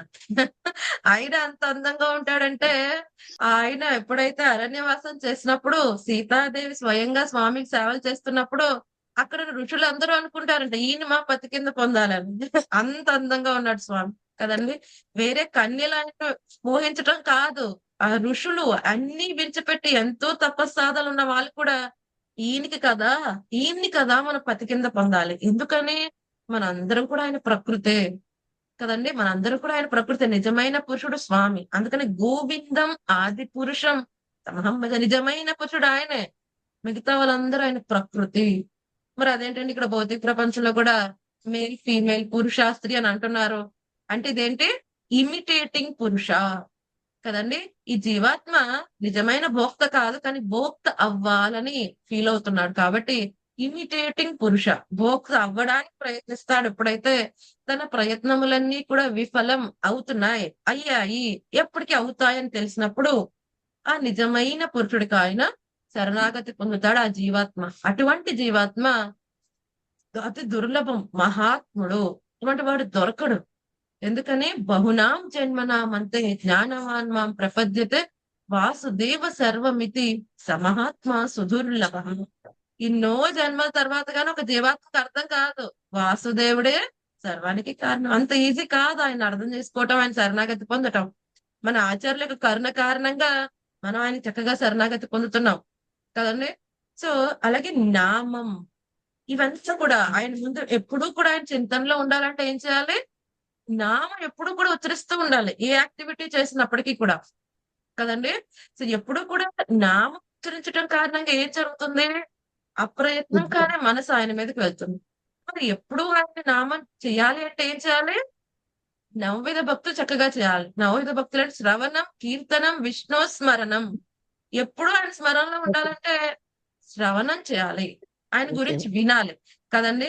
సో ఇప్పుడు ప్రతిరోజు కూడా మనం చూస్తాం పేపర్ తో పాటు ఒక ఎడిషన్ వస్తుంది సోప్ బాక్స్. ఏం చెప్తారు అందులో? ఈ యొక్క సెలబ్రిటీస్ గురించి, హీరో హీరోయిన్ గురించి, వాళ్ళు వాడే బట్టల గురించి, వాళ్ళు వెళ్ళే విహారాల గురించి ప్రతిదీ చెప్పి చెప్పి చెప్పి చెప్తూనే ఉంటారు. వాళ్ళ మూవీ ఏదైనా రిలీజ్ అవుతుందంటే ఏం చేస్తారు? 5-6 నెలల నుంచి చిన్న చిన్న క్లిప్పింగ్స్ వదులుతూ ఉంటారు. ఆ పేపర్ అంతా వాళ్ళ గురించి ఏంటి ఇస్తూ ఉంటారు ఇన్ఫర్మేషన్. చదివి చదివి చూసి చూసి విని విని ఏమవుతుంది? ఆ ఇది చూడాల్సిందే, ఈ సినిమా, ఈ సెలబ్రిటీని కలవాల్సిందే కదండి, ఈ సెలబ్రిటీ ఫాలో అయ్యే స్టైల్ నేను ఫాలో అవ్వాల్సిందే. ఎందుకని విన్నాం విన్నాం విన్నాం. శ్రవణం ద్వారా ఏమవుతుంది? ఆసక్తి డెవలప్ అవుతుంది. ఏదైనా వింటం కారణంగానే కదా డెవలప్ అవుతుంది కదండి. అలాగే మనం కూడా భగవంతుని గురించి ఎప్పుడైతే శ్రవణం చేస్తున్నాం, మనం కూడా భగవంతుడికి అట్రాక్ట్ అవుతుంటాం. ఇప్పుడు ఈ అడ్వర్టైజ్మెంట్స్ ఇవన్నీ కూడా ఎలాగండి అంత పాపులర్ అయిపోతున్నాయి. ఒకప్పుడు ఈ ప్రొడక్ట్స్ ఉన్నాయా? మరి ఈ ప్రొడక్ట్స్ ఇప్పుడు అందరికీ ఎలా అయిపోయాయి కదండి. కొన్ని కొన్ని ప్రొడక్ట్స్ ఉన్నాయి, కాన్ఫ్లెక్స్ గానీ, ఈ హెయిర్ కలర్ ప్రొడక్ట్స్ గానీ కదండి, లేకపోతే మేకప్ ప్రొడక్ట్స్ గానీ, ఇవన్నీ కూడా ఒకప్పుడు ఎవరికి తెలియదు. ఇప్పుడు ఎలా తెలిసాయి? Through advertisements. అడ్వర్టైజ్ చేస్తూ ఉంటారు, బోర్డింగ్స్ పెడుతూ ఉంటారు, సీరియల్స్ లో, యూట్యూబ్ లో, ఎక్కడ చోట ప్రతి చోట అడ్వర్టైజ్ చేస్తుంది. విని విని చూసి చూసి ఆ ప్రొడక్ట్ కావాలి అని అనిపించి వాడు కొన్నే కొంటాడు. చిన్నపిల్లలు కూడా ఏంటో advertisements, ice creams, biscuits, chocolates advertisement చూసి చూసి చూసి షాప్ కి వెళ్ళంగానే అసలు అందులో ఏముంటది, ఆ ప్యాకెట్ లో ఎన్ని చిప్స్ ఉంటాయి ఏమీ తెలియదు. బట్ వాడు ఎగురుతూ ఉంటాడు కావాలని. ఎందుకని? విన్నాడు విన్నాడు, ఏదో చూశాడు చూశాడు కావాలని. అలాగే మనం కూడా భగవద్ధామం గురించి, భగవంతుడి గురించి, ఆయన లీలల గురించి, ఆయన రూపం గురించి, ఆయన యొక్క లక్షణములు, వివిధ గుణముల గురించి, ఆయన గురించి వింటూ వింటూ వింటూ ఉండాలి. తర్వాత చేయాల్సింది అంటే ఆయన కీర్తన చేయాలి ఆయన గురించి. ఆ 2 శ్రవణ కీర్తన చేసినప్పుడు ఏమవుతుంది? అప్రయత్నంగానే సహజంగానే ఆయన స్మరిస్తూ ఉంటాం, సహజంగానే. సో ఎలాగైతే ఇప్పుడు ఇనుము ఉన్నది, కానీ ఇనుముని ఎప్పుడైతే మనం అగ్నిలో పెట్టామనుకోండి, మండి అగ్నిలో పెడితే కాసేపటికి ఏమవుతుంది? అది కూడా అగ్ని శకలా తయారైపోతుంది. అగ్నిని ముట్టుకుంటే ఏ విధంగా కాలిపోతుందో, ఈ అగ్నిలో ఉంచిన ఇనుమును ముట్టుకున్నా కాలిపోతుంది కదండి. అలాగే ఏమైంది? అది కూడా అగ్ని కణంలాగా తయారైంది. అలాగే మనం కూడా ఇప్పుడు ఎన్నో కల్మషాలతో ఉన్నప్పటికీ కూడా భగవంతుని యొక్క సేవలు కంటిన్యూస్ గా విశుద్ధ భక్తిలో మనం ఉండటం కారణంగా ఏమవుతుంది? మనం కూడా అతి పరిశుద్ధమైన స్థితికి వస్తాం. అటువంటి పరిశుద్ధమైన స్థితికి రా, విశుద్ధ భక్తి చేయి అంటున్నాడు స్వామి కదండి. సో మనకి మన యొక్క నామాచారులు ఎవరు? నామాచారులు ఎవరు మనకి? హరినాథ్ ఠాకూర్ మాతాజీ. శ్రీ హరిదాస్ ఠాకూర్ గారు. సో శ్రీ హరిదాస్ ఠాకూర్ గారు ఒక విషయం చెప్తారు. ఏమని చెప్తారంటే, సో ఎవరైనా గనక భగవంతుడి యొక్క ఒక్క నామాన్ని ఎవరైనా సరే కోట్లాది అశ్వమేధ యజ్ఞంతో సమానం అని చెప్తే వాడిని ఏమంటారో తెలుసా హరిదాస్ ఠాకూర్ గారు? పాషండి. పాషండి అంటే వాడు ముఖం చూడకూడదు కదండి, అంతటి పాపాత్ముడు. అంటే ఏంటి? ఒక అశ్వమేధ యజ్ఞ ఫలితమే ఎంతో గొప్పదంటారు. అటువంటిది ఒక్కసారి కృష్ణ అని పలికితే దాని యొక్క ఫలితం కోట్లాది అశ్వమేధ యజ్ఞముల కంటే కూడా ఎన్నో కోట్ల అధికమైన ఫలితం ఉంటుందంట. సో ఎవరైతే ఈ యొక్క అశ్వమేధ యజ్ఞంతో సమానం అంటే వాడు పాషండుడంట. ఇది ఎవరు చెప్పారు? స్వయంగా మన నామాచార్య శ్రీ హరిదాస్ ఠాకూర్ చెప్పారు. ఇది నామం యొక్క మహిమ కదండి. అటువంటి నామాన్ని మనం కంటిన్యూస్ గా ఎప్పుడైతే తీసుకుంటాం ఏమవుతుంది? హృదయం పరిశుద్ధీకరణ అవుతుంది. నిరంతరం ఆయన చింతనలో మనం ఉండగలుగుతాం కదండి. సో భగవంతుడు చైతన్య మహాప్రభుల్ని అడుగుతారు, ఎవరు వైష్ణవుడు అంటే? ఎవరైతే భగవంతుడి యొక్క నామం తీసుకుంటారో వాళ్ళు వైష్ణవుడు.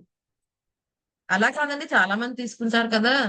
మరి ఎవరు నిజమైన వైష్ణవుడు అంటే, ఎవరైతే శుద్ధమైన వైష్ణవుడు ఎవరు అంటే, చైతన్య మహాప్రభు ఏం చెప్తారు?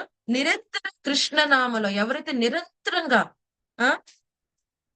24/7 ఎవరైతే నిరంతరంగా భగవంతుడిని నామం తీసుకుంటూ ఉంటారో వాళ్ళే పరిశుద్ధమైన భక్తులు. మనకి శ్రీల భక్తి వినోద్ ఠాకూర్ గారు చెబుతారు వైష్ణవుల రకములు ఎన్ని అని. సో ఎవరైనా గెస్ట్ చేస్తారా ఎన్ని రకముల వైష్ణవులు ఉన్నారు?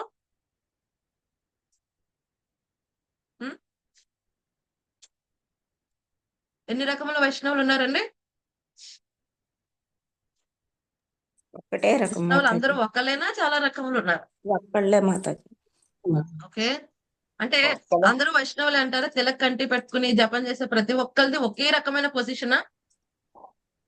మాతాజీ స్మార్త వైష్ణవులు అంటారు, ఇంకెవరు ఉన్నారు మాతాజీ? వైష్ణవులు స్మార్తులు కాదు. సాధన భక్తులు ఒక్కళ్ళే కదా స్మార్త వైష్ణవులు అంటారు కదా మాతాజీ.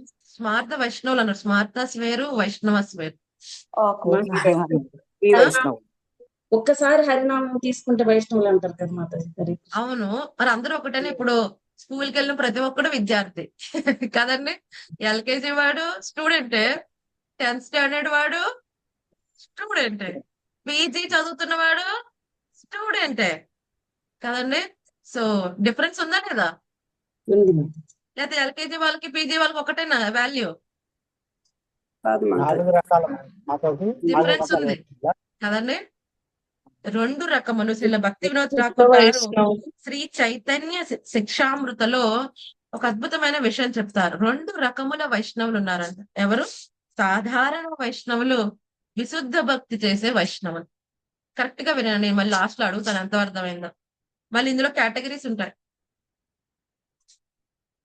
సాధారణ వైష్ణవులు, అలాగే విశుద్ధ భక్తి చేసే వైష్ణవులు. ఇదే విషయాన్ని పంచరాత్ర ప్రదీపలో కూడా ప్రస్తావించబడింది. సో మరి ఈ యొక్క ఆర్డినరీ వైష్ణవులు, సాధారణ వైష్ణవులో కూడా మళ్ళీ 3 రకములు ఉన్నాయి. 3 రకములు ఏంటి? మొట్టమొదటి రకం ఏమిటి? ఈ యొక్క కృష్ణ చైతన్యం, ఈ యొక్క సనాతన ధర్మం మీద నమ్మకం ఉంది, బట్ వాళ్ళు స్ట్రిక్ట్ గా పాటించరు కదండి. అంటే ఒక్కొక్కసారి పాటిస్తారు, ఒక్కొక్కసారి పాటించరు. బట్ ఎక్స్టర్నల్ గా అందరూ ఒకేలా ఉంటారు. కంటి, తిలక్, ఈ యొక్క వస్త్రధారణ, పైకి ఎక్స్టర్నల్ గా చూస్తే అంతా ఓకే. ఎలాగైతే యూనిఫామ్ వేసుకెళ్తారు కదా, ఎల్కేజీ స్టూడెంట్స్ యూనిఫామ్ వేసుకెళ్తారట, పీజీ వాడు కూడా యూనిఫామ్ వేసుకోవచ్చు. ఎక్స్టర్నల్ గా వాళ్ళన్ని పాటించవచ్చు, బట్ ఇంటర్నల్ స్థితి చెప్తున్నారు ఇక్కడ శ్రీల భక్తి వినోద్ ఠాకూర్ గారు. సో వాళ్ళ కృష్ణ చైతన్యం పూర్తిగా తెలిసినప్పటికీ కూడా స్ట్రిక్ట్ గా పాటించరు కదండి. ఫిలాసఫీ మీద నమ్మకం ఉంది, బట్ పూర్తిగా పాటించరు. ఇది 1వ రకం. 2వ రకం ఎవరు? మొత్తం ఈ యొక్క ఫిలాసఫీతో నమ్మకం ఉంది, బట్ ఈ యొక్క మార్కింగ్ ఏదైతే వైష్ణవ ఏదైతే తిలక్ పెట్టుకుంటారో, కంటి ధరిస్తారు, ఇవన్నీ కూడా చేస్తారు, వైష్ణవుల్ని గౌరవిస్తారు, కానీ స్ట్రిక్ట్ గా ఫాలో అవ్వరు ఏది కూడా. సో మొదటి వాడి కంటే కొంచెం ఇంప్రూవ్మెంట్ ఏముంది? ఎప్పుడు కూడా తిలక్, కంటి, ఈ యొక్క వస్త్రధారణ అంతా కూడా ఫాలో అవుతూ ఉంటారు. ఫిలాసఫీ మీద నమ్మకం ఉంది, వేరే వైష్ణవులు కూడా గౌరవిస్తారు, కానీ వాళ్ళ సాధన స్ట్రిక్ట్ గా ఉండరు. 3వ రకం ఎవరు? వాళ్ళు ఆల్రెడీ వైష్ణవ ఫ్యామిలీలోనే పుట్టినవారు కదండి. మొత్తం అన్ని కూడా వైష్ణవ అలంకరణ ఏదైతే చేస్తామో అంతా కూడా చేస్తారు, బట్ కానీ ఏం చేస్తూ ఉంటారు? వాళ్ళు ఏమీ పాటించరు, స్ట్రిక్ట్ గా ఏమీ పాటించరు. ఏదో నామాత్రంగా పాటిస్తూ ఉంటారు కానీ స్ట్రిక్ట్ గా పాటించరు. ఈ 3 రకములు ఎవరు? సాధారణ వైష్ణవులు రకములు. మరి ఎవరైతే గనక విశుద్ధ భక్తిలో ఉన్న వైష్ణవుల యొక్క కేటగిరీలో ఏమొస్తాయి? అందులో మళ్ళీ 3 రకములు ఉన్నాయని చెప్పి శ్రీల భక్తి వినోద్ ఠాకూర్ చెప్తారు. ఎవరు వారు? కనిష్ట, మధ్యమ, ఉత్తమ కదండి. కనిష్ట, మధ్యమ, ఉత్తమ. సో అంటే ఏంటి? ఒకవేళ స్ట్రిక్ట్ గా పాటించకపోతే మనం కనిష్టలో కూడా లేవని అర్థం. మొన్న ఎవరినో అడుగుతుంటే, మాతాజీ మేము ఉత్తమాకి దగ్గరలో ఉన్నామండి అన్నారు. నాకు చాలా ఆశ్చర్యం వేసింది. అప్పుడు నేను చెప్పాను, నేను ఇంకా కనిష్టలోనే ఉన్నానంటే మీరు చాలా అదృష్టవంతులు, ఉత్తమ వరకు వెళ్ళిపోయారు కదండి. నేను ఇంకా కనిష్ట కూడా అయ్యానో లేదో నాకు సందేహంగా ఉంది అంటే, మేము ఉత్తమ వరకు వెళ్ళిపోయాం మాతాజీ. ఉత్తమ అనేది చాలా హైయెస్ట్ కేటగిరీ కదండి. మనం అసలు ఈ ఫస్ట్ ఆర్డినరీ వైష్ణవుల్లో ఉండకుండా ఈ యొక్క విశుద్ధ భక్తిలో ఉన్న కేటగిరీలోకి వెళ్ళాలి. అట్లీస్ట్ కనిష్టలో ఉండకుండా మధ్యమక వెళ్ళాలి. ఒక్కోసారి మనం స్థితిగా పాటించకపోవడం కారణంగా కనిష్ట అధికారి కూడా అనిపించుకోం. సో కనిష్ట అనే వాళ్ళు ఏం చేస్తారు? మొత్తం అన్ని రెగ్యులేటివ్ ప్రిన్సిపల్స్ పాటిస్తారు, ప్రతిరోజు రెగ్యులర్ గా జపం చేస్తారు. సో వీళ్ళెవరు? కనిష్ట. మరి మధ్యమ ఎవరు? ఆయన యొక్క భగవంతుడి మీద, ఈ ప్రాక్టీసెస్ మీద నమ్మకం ఉంటుంది, అలాగే వైష్ణవుల్ని ఆరాధన వైష్ణవుల్ని సేవ చేస్తూ ఉంటారు, వేరే వైష్ణవులు గౌరవిస్తారు, భగవంతుడికి గౌరవిస్తారు కదండి. సో వీళ్ళెవరు మధ్యమ, వీళ్ళ సాధన కూడా స్ట్రిక్ట్ గా ఉంటుంది, రెగ్యులర్ గా అంత స్ట్రిక్ట్ గా ఉంటుంది. సో మూడవ కేటగిరీ ఎవరు, ఉత్తమాధికారి. వాళ్ళేంటి, భగవంతుణ్ణి వాళ్ళు సాక్షాత్కారం పొందుతారు, ప్రతి చోట కూడా భగవంతుని వాళ్ళు దర్శించగలరు, ప్రతి విషయంలో కూడా భగవంతుని దర్శించగలరు, వాళ్ళు ఉత్తమ అధికారులు కదండి. సో ఈ విధంగా ఈ కేటగిరీస్ ఆఫ్ వైష్ణవాస్ ఉన్నారు. కాబట్టి మనం అర్థం చేసుకోవాలి మనం ఎక్కడున్నాం, ఎక్కడికి వెళ్ళాలి కదండి. సో అట్లీస్ట్ మధ్యమ నుంచి ఉత్తమకి వెళ్ళే ప్రయత్నం చేయాలి. అట్లీస్ట్ మధ్యమలో ఉండైనా ప్రయత్నం చేయాల్సి ఉంటుంది. వేరే వైష్ణవుల పట్ల మన వ్యవహారం కరెక్ట్ గా ఉండాలి, మన సాధన స్ట్రిక్ట్ గా ఉండాలి, భగవంతుడి పట్ల శాస్త్రం పట్ల నమ్మకం ఉండాలి, మనం ఫాలో అయ్యే ప్రాసెస్ 100% కరెక్ట్ అనే నమ్మకం ఉండాలి, ఫుల్ 100% కన్విక్షన్ ఉండాలి. దేవాది దేవుడే శ్రీకృష్ణ భగవానుడు, ఆయన శరణాగతి పొందితే మళ్ళీ ఇంకొక జన్మ తీసుకోవాల్సిన అవసరం లేదు. ఈ విషయం క్లియర్ గా వాళ్ళకి అర్థం కావాలి కదండి. సో ఈ విధంగా వాళ్ళు ఏం చేయగలుగుతారు, మన్మన చేయగలుగుతారు. సరే, అయితే నెక్స్ట్ ఏమని చెప్తారు, మన్మనాభవ మద్భక్తో నా భక్తుడు అవ్వమంటున్నారు. సో ఇప్పుడు మనసు స్వామి మీద పెడితే భక్తుడు అవుతాం కదండి, మరి ఎందుకు ఎక్స్ట్రా మళ్ళీ చెప్పాడు అంటే భక్తుడు అయ్యి కూడా స్వామి మీద మనసు పెట్టి కూడా భక్తుడు అవ్వకుండా ఉంటారా, అవకాశం ఉందంటారా? సేమా డిఫరెంటా రెండు ఇన్స్ట్రక్షన్స్, రెండిట్లో డిఫరెన్స్ ఉందా, రెండు సేమేనా? ఏంటి డిఫరెన్స్? మనసుని పెట్టి చేయటం, మనసుని పెట్టి చేయకపోవటం. మనసు పెట్టే చేస్తాం, మనసు పెట్టకుండా ఉంటాం అనేది లేదు, మనసు పెట్టడమే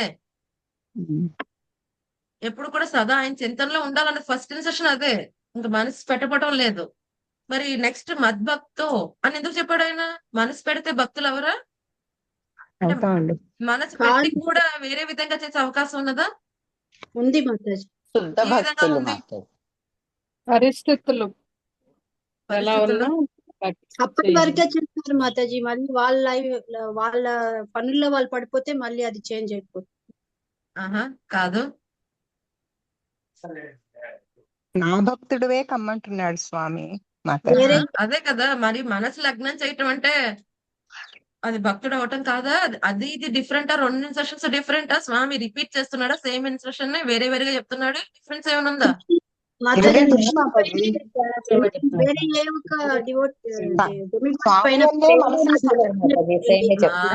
స్వప్నం అదే చక్కగా చెప్పారు.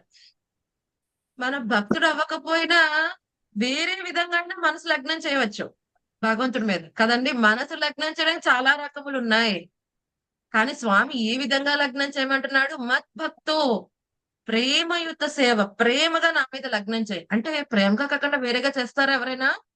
చేస్తారు. అందుకనే కదా ఉత్తమ భక్తి గురించి మనకి భక్తి రసామృత సింధులో చెప్పబడింది. అన్యాభిలాషిత శూన్యం జ్ఞాన కర్మాది అనావృతం అనుకూలైన కృష్ణాను శీలనం భక్తి రుత్తమ. ఎలా ఉండాలి మన భక్తి? అన్ని అభిలాషిత శూన్యం, ఎటువంటి భౌతిక పరమైన కోరికలు లేకుండా కదండి, అన్నిటికీ అన్యంగా ఎటువంటి విధంగా లేకుండా భౌతిక పరమైన ఆశించకుండా విశుద్ధ భక్తి చేయాలి. జ్ఞాన కర్మాది అనావృతం, జ్ఞాన కర్మలతో ఎటువంటి విధముగా మిశ్రితం కాని భక్తి చేయమంటున్నాడు. ఇంకోటి ఏమంటున్నాడు? కర్మ ఆది, జ్ఞాన కర్మ ఆది అంటే ఇక మిగతావన్నీ కూడా, మిగతా ఏమున్నాయి? యోగం, సాంఖ్యం, వీటన్నిటితో కూడా మిళితం కానిది ఏంటి? అనుకూలైన కృష్ణ అనుశీలనం. అనుకూలైన అంటే ఫేవరబుల్ గా చేయాలి కదండి, ఫేవరబుల్ భక్తి, అనుకూలమైన భక్తి చేయమంటున్నారు. అంటే ప్రతికూలమైన భక్తి కూడా చేస్తారా? ప్రతికూలంగా కూడా స్వామి మీద మనసు ఎవరైనా చింతనలో పెడతారా? పెట్టారు. దేవకి మాత ఎప్పుడు కూడా కృష్ణుడి గురించి చింతనలోనే ఉంది. అది ఎలా చేసింది ఆవిడ? విత్ లవ్ అండ్ డివోషన్, ప్రేమతో చేసింది నా కృష్ణుడు అని. మరి కంసుడు ఎలా చేశాడు? కంసుడు కూడా నిరంతరం మనసు ధ్యానంలోనే పెట్టాడు, కానీ అది అనుకూలమైన భక్తి కాదు, అది ప్రతికూలమైన భక్తి. అఫ్ కోర్స్ అనుకూలంగా వచ్చినా ప్రతికూలంగా వచ్చినా స్వామి దగ్గరికి వచ్చినప్పుడు ఎవరైనా పవిత్రం అయిపోతారు, కానీ స్వామి ఏమంటున్నాడు? అనుకూలమైన భక్తి చేయమ, అదే ఉత్తమ భక్తి. కంసుడు నిరంతరం ధ్యానించాడు స్వామిని, అందుకనే ఆయన కూడా ముక్తి లభించింది. కానీ నిరంతరం ఎలా ధ్యానించాడు? భయంతో. ఎక్కడైనా నా కాలుడు కృష్ణుడు కనిపిస్తున్నాడు, పడుకున్నా, లేగిసినా, స్నానం చేసినా, తింటున్నా మంచినీళ్ళు తాగుతున్నా, ఏదైనా చూస్తున్నా, విహారానికి వెళ్ళిన ఎక్కడైనా కృష్ణుడికి చూస్తూనే ఉండేవాడు. భయంతో ధ్యానించాడు కంసుడు. మరి శిశుపాలుడు ఎలా ధ్యానించాడు? అనుకూలమా ప్రతికూలమా?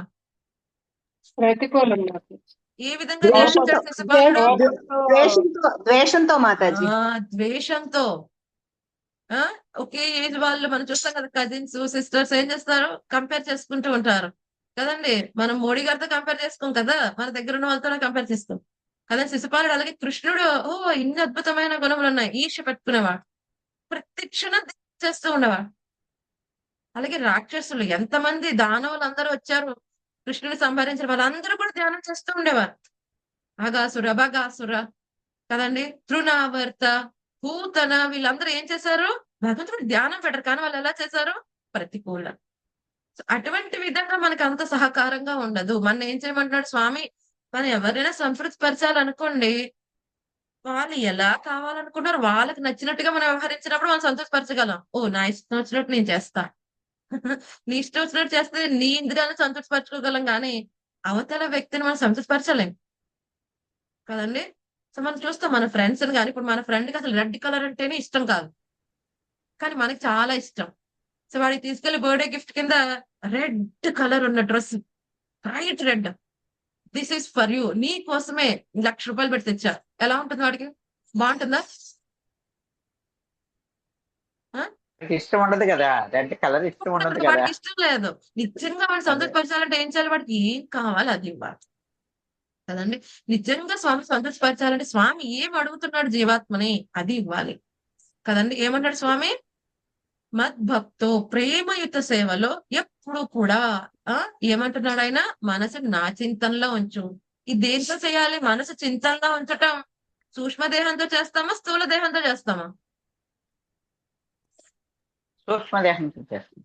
సూక్ష్మదేహంతో చేస్తాం. సో అంటే స్వామి ఈ 2 సెషన్స్ తో మనకి ఏం చెప్పారు? సూక్ష్మ దేహాన్ని ఏ విధంగా ఎంగేజ్ చేయాలి చెప్పాడు. నెక్స్ట్ 2 సెషన్ దేని ద్వారా చెప్తున్నాడు? స్థూల దేహాన్ని ఏ విధంగా ఎంగేజ్ చేయాలి. మన చింతనలో పెట్టు, ప్రేమయుత భక్తి సేవలు స్వామిని నెలకొను. నెక్స్ట్ ఏం చేయమంటున్నాడు ఆయన? మద్భక్తో ఏమన్నాడు ఆయన? నెక్స్ట్ అర్చించమన్నాడు ఆయన. మధ్యాజీ, నన్ను అర్చించు అంటున్నాడు కదండి. సో నిజంగా స్వామిని అర్చించటం అంటే ఏంటి? పత్రం పుష్పం ఫలంతో ఓకే, నిజంగా అంటే ఏంటి? మనల్ని మనం సమర్పించుకోవటమే నిజమైన అర్చన స్వామికి మనం ఇవ్వాల్సింది కదండి. సో ఈ యొక్క ధూప, దీప, అర్ఘ్య, వస్త్ర, పుష్ప కదండి, ఇవన్నీ కూడా మనం స్వామికి సమర్పిస్తాం. అది కూడా ఎలా చేయాలి? మన యొక్క స్థూల దేహంతో ఏం చేస్తున్నాం? పూలు సమర్పించాలి, నడుస్తాము, చేతులతో కోస్తాము, వాటి మళ్ళీ భగవంతుడికి అలంకరిస్తాం. ఏం చేస్తున్నాం? మన యొక్క స్థూల దేహాన్ని కూడా భగవంతుడి యొక్క సేవలో వినియోగిస్తున్నాం. సో ఇప్పుడు ఏ అర్చన పద్ధతి అయినా మంత్రములతోనే కదా. ఇదం ఏం చేస్తాం? ధూపం సమర్పయామి, దీపం ప్రతిదీ భగవంతుడితో కదండి. భగవంతుడి యొక్క నామం తీసుకుని ఆయన సమర్పిస్తూ ఉంటాం. ఆ విధంగా ఏం చేస్తున్నాం? మన యొక్క ఎక్స్టర్నల్ బాడీతో, యొక్క స్థూల దేహంతో చేసేటప్పుడు కూడా మనస్సును అందులో నిమగ్నం చేస్తున్నాం. బయటకి కాగరబత్తి తిప్పేస్తున్నా, ఓకే సరే బయట ఏం చేస్తున్నా మొత్తాన్ని చూసేసే, నువ్వు అది చేసుకో ఇక్కడ అలా కాదు కదండి. సో ఎక్స్టర్నల్ యొక్క స్థూల దేహంతో చేసినప్పుడు కూడా సూక్ష్మ దేహంతో అక్కడే ఉండాలి కదండి. సో ఈ విధంగా ఇంకోటి ఏంటి? వర్షిప్ చేయమన్నాడు ఆయన. 4వది ఏంటి? నమస్కురు, నాకు నమస్కారములు సమర్పించు. సో అన్నిటికన్నా చాలా ఈజీ అయిన పద్ధతి ఇది, నమస్కారములు. ఎవరు మన వద్దనరు, పైసా ఖర్చు లేదు. సో మిగతా ఏదైనా యజ్ఞాగాలు చేయాలంటే డబ్బులు అడగాలి, అది చేయాలి, ఇది చేయాలి, వాళ్ళ టైం అడగాలి, వీళ్ళ టైం అడగాలి. మనకి ఇచ్చిన దేహాన్ని ఏం చేయవచ్చు?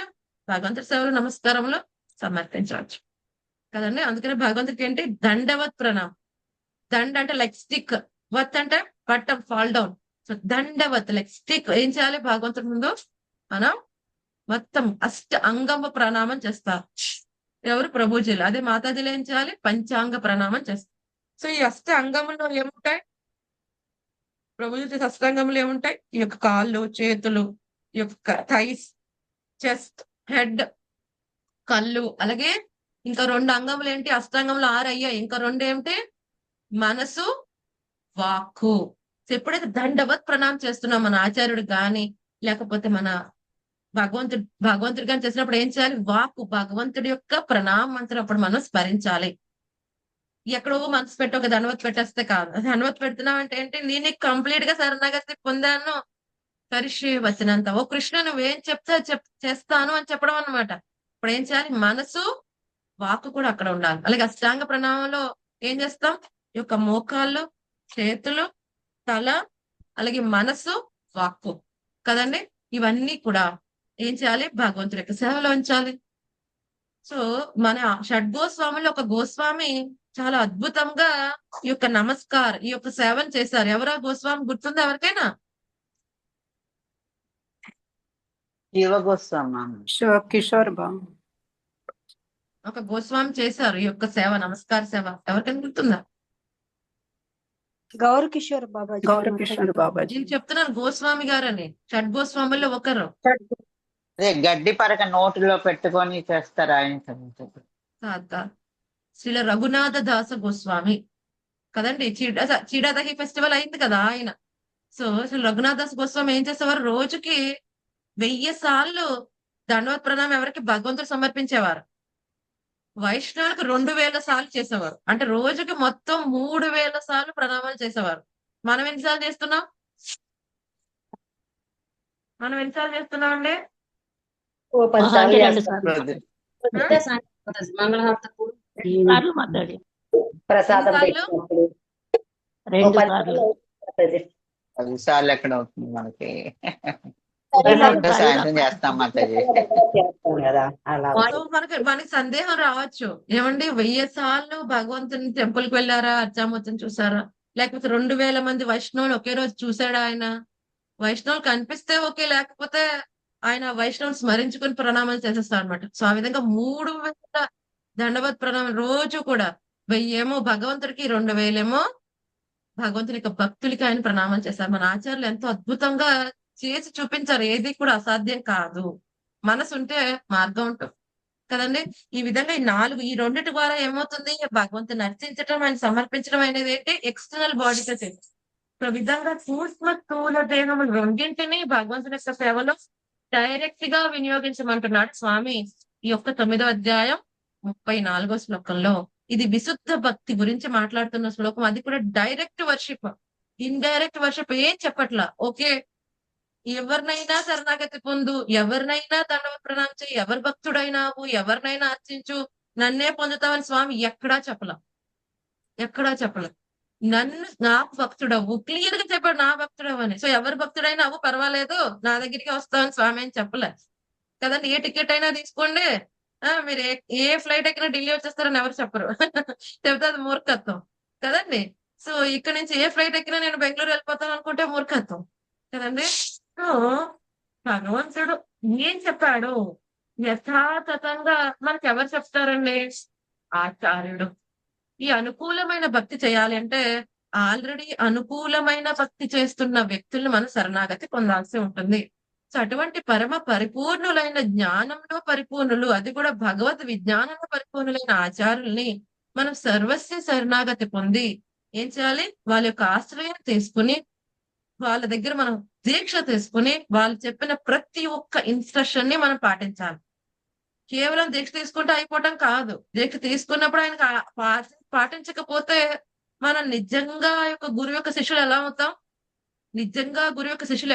ఎక్స్టర్నల్ గా ఫార్మాలిటీ ప్రకారం దీక్ష అయినప్పటికీ కూడా ఇంటర్నల్ గా ఆయన చెప్పిన ప్రతిదీ మన మనస, వాచ, కర్మన, మన ప్రాణ సమానంగా ఆయన ఇన్స్ట్రక్షన్, ప్రాణం కంటే ఎక్కువగా ప్రాణంగానే విడిచిపెట్టాలి కానీ వాళ్ళు చెప్పిన ఇన్స్ట్రక్షన్ పాటించడం అటువంటి స్థితిలో ఉన్నప్పుడు ఏం జరుగుతుంది, మనం కూడా ఈ గుణాతీతమైన స్థితికి రాగలం.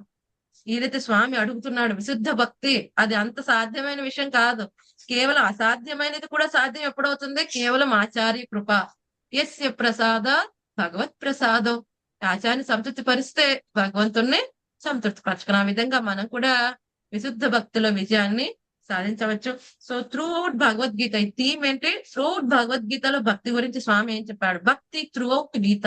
సో ఈ థీమ్ లో essence of all Bhagavad Gita instructions ఏంటి, ఈ 4 ఇన్స్ట్రక్షన్స్. శరణాగతి పొందాలి, ఆ శరణాగతి ఎలా పొందాలి, ఆ 4 కాంపోనెంట్స్ ఏంటి, మనసు ఎప్పుడు ఆయన చింతనలో ఉంచాలి, ఆయన భక్తుడు అవ్వాలి, ఆయన నర్చించాలి, ఆయనకి నమస్కారములు సమర్పించాలి. ఈ విధంగా ఈ 4 ఫాలో అయితే మనం ఏం చేయగలం? సర్వధర్మాన్ పరిత్యజ్య మామేకం శరణం చక్కగా ఫాలో అవ్వగలం. మన స్వామి యొక్క ధామానికి వెళ్ళగలం. తిరిగి మళ్ళీ రావాల్సిన అవసరం లేదు. సో మళ్ళీ రేపు కంటిన్యూ చేద్దామండి. వేరే మంచి అద్భుతమైన శ్లోకంతో. ఏమైనా సందేహాలు ఉన్నాయా ఈ రోజు శ్లోకాలు? హరే కృష్ణ మాతాజీ, దండోత్పణం. ఈ రోజు కనిష్ట భక్తిలో కూడా లేమేమో అని అనిపిస్తుంది మాతాజీ. మాకైతే సాధారణ భక్తిలోనే ఉన్నామేమో. ఇంకా చాలా భక్తిలో పురోగతి చెందాల్సిన అవసరం ఉందని మీరు చెప్పిన ఈ రోజు క్లాస్ బట్టి బాగా అర్థమైంది మాతాజీ. నాకైతే కనిష్ట భక్తిలోకి రావడానికి ట్రై చేయాలేమో ఇంకా. అంటే స్టెప్ బై స్టెప్. అదృష్టం ఏంటంటే మన స్కూల్లో ఎన్రోల్ చేసుకున్నాం. ఎల్కేజీ కూడా జాయిన్ అవ్వకుండా రోడ్ మీద తిరిగే పిల్లలతో పోల్చుకుంటే అట్లీస్ట్ ఎల్కేజీలో జాయిన్ అయినోడు ఎంతో కొంచెం బెటర్. ఏదో ఒకటి నేర్చుకుంటాడు. ఏనో బీనో టీనో డీనో ఏదో నేర్చుకుంటాడు. ఇంట్లో ఉండి రోడ్ మీద తిరిగాడు. మనం కనీసం ఎన్రోల్ చేసుకున్నాం. సో స్లోగా ప్రోగ్రెస్ అవుతూ ఉండాలన్నమాట. అని మనం ఎక్కడికి వెళ్ళాలి అదైతే తెలుసుకోవాలి కదండి. శ్రవణం ద్వారా చాలా చాలా తెలుసుకుంటున్నాం మాతాజీ. చాలా విషయాలు శ్రవణం ద్వారానే మార్పు వస్తుంది. హరే కృష్ణ మాతాజీ, దండవత్ ప్రణామాలండి. విశుద్ధ భక్తులు, సాధారణ భక్తులు ఇంకొకసారి చెప్తారా మాతాజీ? రాసుకుంటాం.